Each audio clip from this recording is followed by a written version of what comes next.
Salut Bronson, j'étais en train de t'oublier. Je voulais te faire une démo. Je t'avais parlé d'un fichier là, pour le Deadpool, puis ben voilà. Alors ça, c'est le fichier, comment je l'ai monté, là. J'aimais pas ça, tout sur la même cellule, là, les âges avec les virgules, puis tout ça. Fait que j'ai fait exactement les mêmes trucs, mais en séparant dans différentes colonnes. Là, ben, j'ai ajouté certaines formules pour le calcul du point. C'est-à-dire que la formule est là, mais s'il n'y a pas un âge d'entrée pour dire que la personne est morte, on ne calcule pas un nombre de points. Le total se fait automatiquement ici. Mais le coolness de ce fichier-là, c'est les différentes macros que j'ai fait. Ça, c'est la version LibreOffice, mais je l'ai faite en Excel aussi. Et Christian a la version Excel en VBA, mais ça, c'est fait avec du Star,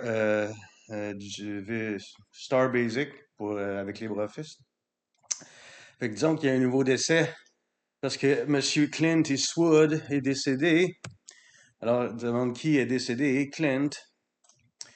Puis là, il avait quel âge Clint? On va dire qu'il avait 55 ans.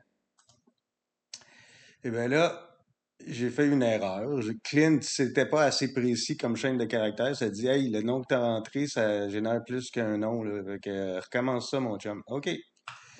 Euh, fait que là, je vais annuler le décès que je viens de faire parce que c'était pas une bonne idée. Je veux annuler Clint. Il a tout reseté ça. Et puis, disons que le nouveau décès, on va l'écrire plus Eastwood.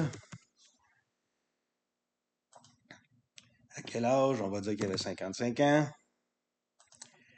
Et puis là, les personnes suivantes ont bien prédit et marquent 35 points. Ça donne la liste des personnes qui l'avaient. Ça l'a souligné en vert dans la grande liste qui avait Clint Eastwood. Ça l'a entré l'âge, le nombre de personnes qu'il avait, donc ça calcule le nombre de points que les personnes font, ça ajuste les totaux et voilà. Je le mets en vert parce que ça donne une vue d'ensemble de qui avait la personne, puis on peut vérifier. Puis bon, OK, tout semble correct. Alors le bouton en jaune, c'est pour mettre le même défunt en jaune, puis uniformiser le fichier. Là, c'est devenu jaune. Annuler la mort, t'as vu ce que ça faisait quand je me suis trompé au début. Et puis là, tout d'un coup, qui veut ajouter un remplaçant? Ouais, cette macro-là est un peu plus longue. Pour qui? Ah, ben, disons que c'est FD Guénette qui avait Clint Eastwood, ce qui est pas vrai pantoute, là. Et puis là, quel est le nom du remplaçant? Conte, Tony Conte. Et pouf, il est venu mettre Tony Conte dans à la bonne position pour l'ordre alphabétique. Il a rajouté la cellule ici pour que quand je vais écrire un âge à Tony Conte, le calcul des points va se faire. Ah, s'il y avait quatre personnes qui l'avaient, c'est pas le même pointage, etc. Et puis, j'ai pas de bouton pour effacer un remplaçant, mais bon, dans l'onglet classement, après ça, ben, rafraîchir le classement, pouf, ça vient de monter FD Guénette bien plus haut parce que son faux Clint Eastwood, il a donné beaucoup de points.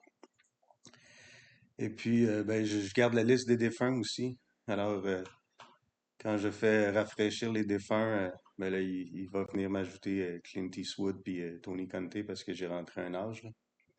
Puis, c'est ça, je garde le track des dates de naissance, des dates de décès, là. En rouge, c'est parce qu'il y a une disparité ici, là, la date de Colin Powell, la date de naissance de Colin Powell est différente, on dirait. Je pense qu'elle a changé sur Wikipédia entre le temps qu'on a donné des. Fait que voilà, c'était ça la petite démo de mon fichier. J'espère que ça fera pas un trop gros vidéo, mais anyway, je vais le mettre sur YouTube pour t'envoyer juste un lien. Salut!